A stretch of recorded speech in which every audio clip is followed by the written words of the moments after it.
Magandang oras mga ka-Golden Boy, mga kababayan. Ang ating tatalakayin ngayon ay tungkol kay Harry Roque. Kahapon pala ay mayroong sesyon ang Congress at ang kanilang topic doon. Ang pinaganap nila ay si Harry Roque at pinatawag itong Bureau of Immigration kasi walang nagawa. Nakalabas na daw ng bansa si Harimau o si Harry Roque. At hindi lang yan, mayroong issue dito na sinasabi si Harry Roque na inimbestigahan ngayon na nagbebenta. Nagbebenta sila o ang pinaratangan niya si PBBM. Basta't mayroong ibinenta, it's either sila yung nagbenta, ang binenta nila dito ayon sa mga conspiracy theory ay ang WPS, Palawan at iba pang pulo ng Pilipinas. Well, narito ang report at ang video courtesy sa atin ng UNTV. Last but not the least for now, no, for the BI, nasaan na nga pala si Harry Roque? O hindi nyo alam kung paano nakatakas si Go Huaping, alam nyo ba kung nasaan si Harry Roque sa ngayon? Siniyasat ni Senate Subcommittee on Justice Chairperson Risa Ontiveros ang Bureau of Immigration hinggil sa kinaroroonan na ngayon ni dating presidential spokesperson Attorney Harry Roque. Ito, meron akong ibigay na clue kung nasaan yan. Ayan, nakita nyo ba yung nasa likod niya? Yan yung mga libro niya. Yan yung collection niya ng mga libro at tingnan lang ng maigi ang arrangement niyan at mga title ng libro. Kapag ang mga libro ay ganun pa rin ang arrangement dito sa ibang video niya, kapag siya nagbablog, ibig sabihin nasa isang lugar lang siya. At ang lugar na yan ay yung dating tirahan niya. Kasi ito na mga libro, yung arrangement diyan sa likod niya, ay matagal na yan eh. So yan ay it's either nasa underground niya, basta't nasa bahay niya yan. Nasa bahay niya. Kaya pwedeng nasa bahay pa rin dito sa Pilipinas si Harry Roque at pwede rin nakalabas. Kasi nga, hindi pala mahigpit itong Bureau of Immigration at hindi natin alam. Baka may pampadulas, di ba? Nadulas. Oily, di ba? Pero ganyan lang yan. Tingnan lang yung mga libro, mga title, arrangement ng mga libro. Kapag ganun pa rin, ang nakikita sa mga susunod na vlog niya, kung nagbablog siya, ay ibig sabihin narito pa siya sa Pilipinas. Alangan naman na madala niya sa Amerika yung mga libro na yan, ang dami-dami. Di ba? Mga kababayan, ano sa palagay nyo? Okay, patuloy tayo dito sa balita ng UNTV. Ayon sa National Intelligence Coordinating Agency o NICA, na-monitor nila ang dating opisyal na bumiyahe mula sa Zamboanga papunta ng Tawi-Tawi. Sakay ito ng eroplano bandang alas 9 ng umaga noong September 2, 2024. Kinumpirma naman ng Bureau of Immigration na namataan din ito si Roque sa Singapore at Dubai.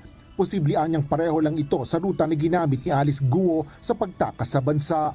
Meron po kaming alam na pumunta rin po siya ng Japan. And hindi po siya nakaalis. Supposed to be bound for US, pero denied flight, denied check-in. So, wala rin naman holdings ang Japan Police or Japan Immigration. Thereafter that, wala na po kami information. Dismayado naman ang senadora sa Bureau of Immigration dahil sa anyay kawalan ng mga impormasyon ng ahensya kaugnay ng pagtakas ni Guo Huaping alias Alice Guo at kanyang mga kapatid noong nakaraang taon. Ito talagang walang kakwenta-kwenta yung Bureau of Immigration na yan. Kaya dapat balasahin, dapat i-revamp, palitan yung mga opisyalis. Kasi yan ay mga mga kakilala pa yan, nila Roque, nila Alice Guo, ni Digong, ni Sara. Yung mga tauhan dyan sa BI, Bureau of Immigration, ayan pa yung mga tauhan sa panahon ni Digong. Kaya nakakalusot.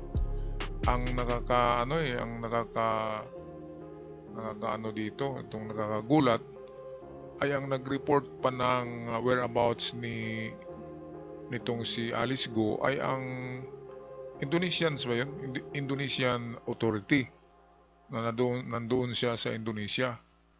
Kaya nalalaman natin na naroon siya, di ba? At nahuli siya dahil sa Indonesian authority na mas magaling pa kaysa mga otoridad yan sa Bureau of Immigration. Paano nakalabas? Paano nakasakay sa aeroplano, di ba? Dadaan naman diyan lahat sa Bureau of Immigration sa airport. Ang problema lang dito kung gumagamit sila ng private jet. Example kay Kibuloy, di ba? Pero ang nakakagulat nga lang ay mabuti pa yung taga-Indonesia ay nakapag-report pa sa Philippine government na naroon sa kanila si Alice Guo. Kaya yan, mas magaling pa nga yung taga-Indonesia kaysa sa Pilipinas. Kaya yung mga Bureau of Immigration dyan, binigyan na ni Hontiveros ng ultimatum. In 15 days lang, sabi ni Risa, kung hindi sila makapagbigay ng ulat o report kung nasaan tong si Harimau, Harry Roque, ay balasahin na nila, i-revamp na ang Bureau. Kasi ito na lang yung natira na hindi napatawag hindi nakaharap sa Congress itong si Harimau. Ang maganda dyan ay bigyan ng reward ang kanyang ulo. Katulad kay Kibuloy, 1 million, di ba? 10 million pala. 10 million reward. So marami talagang magudas, marami ang magsumbong. Yan kay Harry Roque, pwede na dyan 2 million or 1 million, pwede na yan. Marami nang magsumbong yan. At sigurado matagpuan kung nasaan yung lungga niya, yung napakaraming libro. Yun lang yung hanapin. Okay, balik tayo dito sa video. So we don't know anything. 4 months later, more than 4 months later, kung paano sila nakatakas, kung may tumulong ba sa kanilang mga opisyal o kawani ng gobyerno natin, pati sa BI, kung saang port or coast man lang ng archipelago natin siya tumakas. Paliwanag ni BI Intelligence Division Chief Fortunato Manahan, ibang opisina nila, partikular na ang Board of Discipline, ang naatasan sa pag-iimbestiga nito. Any compliance report as soon as possible, Madam Chair, to your office. The soon as possible was last year, Director. Paulit-ulit po yung ganyang mga, we will submit. Haba po ng pasensya ng subcommittee na ito at ng mga miyembro at ng chair. Kung ako kayo, nakakainis yung ibang mga Bureau of Immigration na ibang mga bansa. Wala man lang maibigay na maayos na sagot.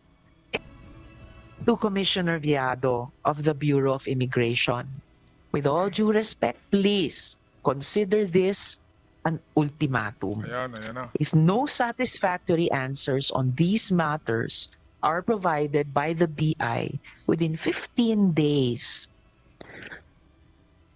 as designated chair of this subcommittee of the Committee on Justice, I will call for a revamp of the BI in the committee report of this subcommittee. Ayan, so tama yung desisyon ni Hontiveros. Bigyan ng ultimatum yung taga-Bureau of Immigration. Walang ginagawa Pinababayaan, nakalabas si Alice Guo, ngayon si Harry Roque naman, ang Harimau. Mabuti pa si Alice Guo nakaharap na sa Congress, di ba? Itong si Harimau, hindi pa magaling din na bakla ito. Pero sa palagay ko, kasama niya yung boyfriend niya na gwapo. Palagay ko kasama niya ngayon Kaya tago ng tago kasi merong kasamang gwapo. Di ba? Mga kababayan, ano sa palagay niyo? Okay, itong susunod na video courtesy sa atin ng Sa Iyong Araw ay dito nakapagbanggit si Harry Roque. May kasabihan nga na ang isda ay nahuhuli sa bibig. Merong nabanggit si Harry Roque dito na ibininta daw nila Roque o sino ba kayang nagbenta na kanyang sinasabi. Atin panoorin ang video. Napaamin ni Atty. Claire, si Atty. Roque, binenta nga ba ang gobyerno?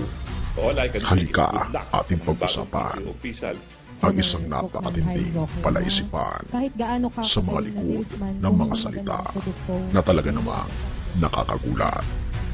Aminado ako mahirap na maging messenger ng administrasyon kasi para kang salesman.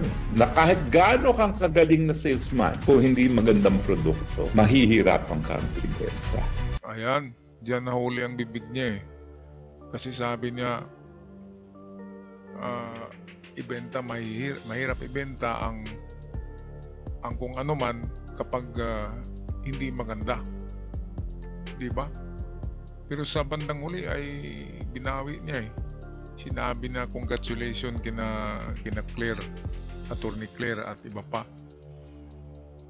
Kaya dito makikita natin sa likuran ni Harry Roque, yun pa rin yung mga libro eh.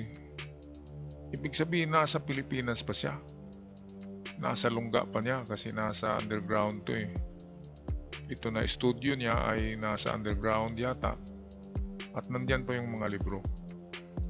Kaya yan, mukhang hindi na-stress si Harry Roque ngayon, no?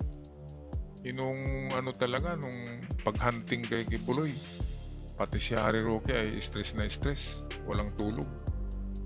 Ngayon nabalik na yung mukha niya eh. So okay na siya. Okay, balik tayo sa ating video courtesy ng Sa Iyong Araw. So all I can say is good luck sa mga bagong PC officials. Hindi po kami salesman dito. Kami po ay messenger.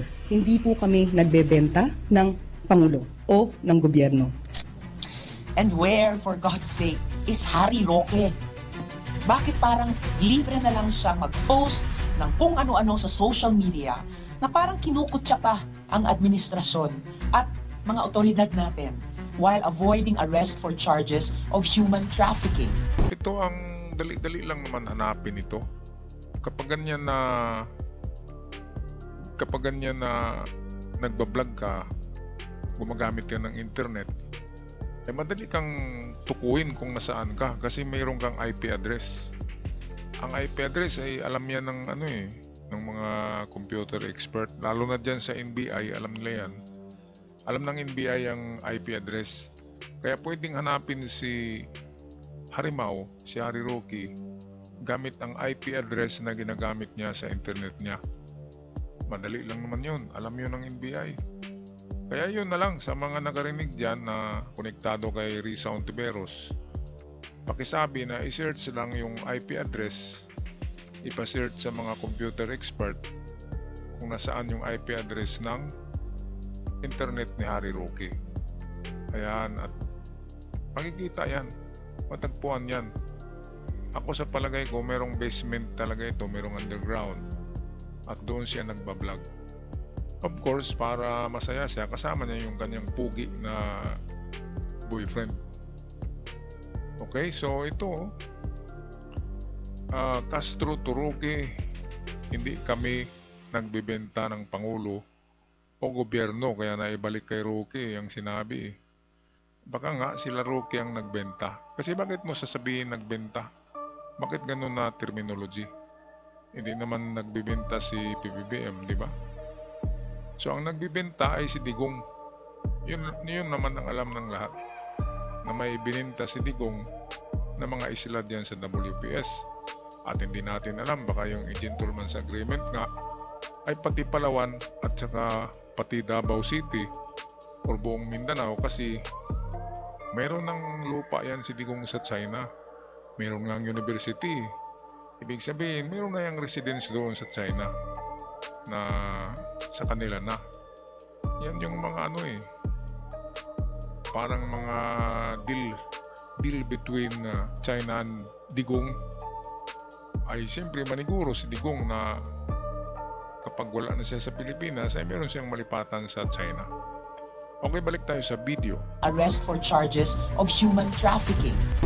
Isang palaisipan, isang slip of the tongue, isang pangungusap na maaring hindi sinasadyang lumabas, o isang pagbubunyag ng hindi dapat marinig ng madla. Paano kung sabihin ko sa iyo na sa isang sagutan ng dalawang matatalinong abogado, isang dating tagapagsalita ng Malacanang at isang bagong opisyal ng administrasyon, may nasabi ang isa na tila nagpaiwatig ng isang napakalalim na lihim, isang revelasyon na kung susuriin ay maaaring nagpapatunay sa matagal ng hinala ng maraming Pilipino. Pero teka, paano ito nagsimula? Ang patutsada ni Roque. salesman ng Pangulo. Si Harry Roque, dating tagapagsalita ni Pangulong Duterte at ngayon matinding kritiko ng kasalukuyang administrasyon, ay nagbigay ng isang mapanugsong pahayag. Kahit gaano kagaling na salesman, kung hindi magandang produkto, mahihirapan kang ibenta. Parang may pinatatamaan, parang may ibig ipahiwatig. Pero ang tanong, kanino siya tumutukoy? Ngunit ang pinakakontrobersyal ay ang naging sagot ni Atty. Claire Castro. Napakatapang at napakatalino. Messenger kami, hindi salesman.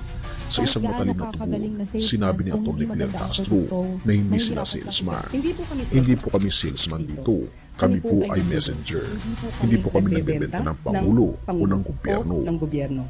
Sandali lang, bakit pagbebenta ang napiling termino? Kung hindi ibinebenta, bakit kailangang sabihin?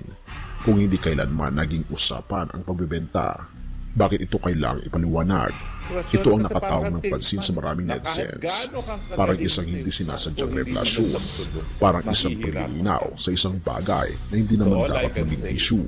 Maliban na lang kung ito ay may katotohanan. Ito, tama nga na mukhang na slip of the tongue si Harry Roque. Kasi ang nagamit niya na terminology ay pagbibenta. Kasi meron silang ibinenta. Hindi masabi yan ni Harry Roque na pagbibenta kung wala silang ibinenta. Ano kaya ang ibinenta nila Roque at ng kanyang amo na si Digong?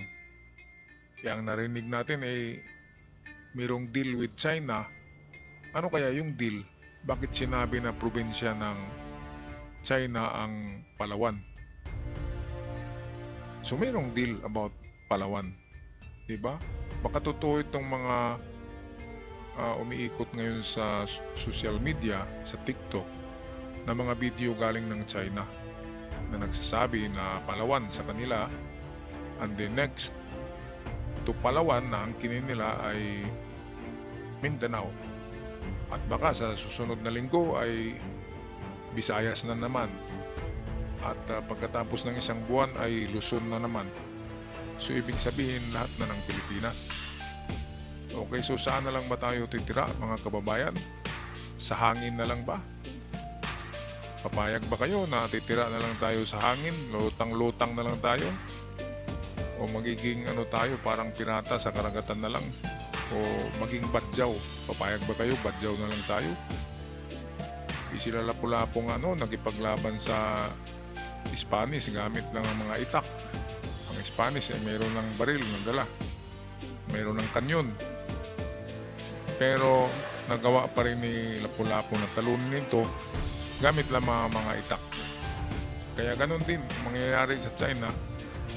Hintayin lang natin na sila ilulusob sa Pilipinas, tsaka natin salubungin. Okay, hindi tayo ang lulusob sa China dahil siguradong talo tayo. Pamarisan lang natin, gayahin natin ang teknik ni Lapu-Lapu. Dito lang sa dalampasigan ng Pilipinas tatapusin ng mga banyaga. Alright, hanggang dito na lamang kung mga kababayan. Ako'y magpaalam na huwag kalimutan subscribe sa ating channel. Kung bago pa lamang, malaking tulong sa atin at sa ating mga kababayan. Hanggang sa muli, God bless our beloved Philippines.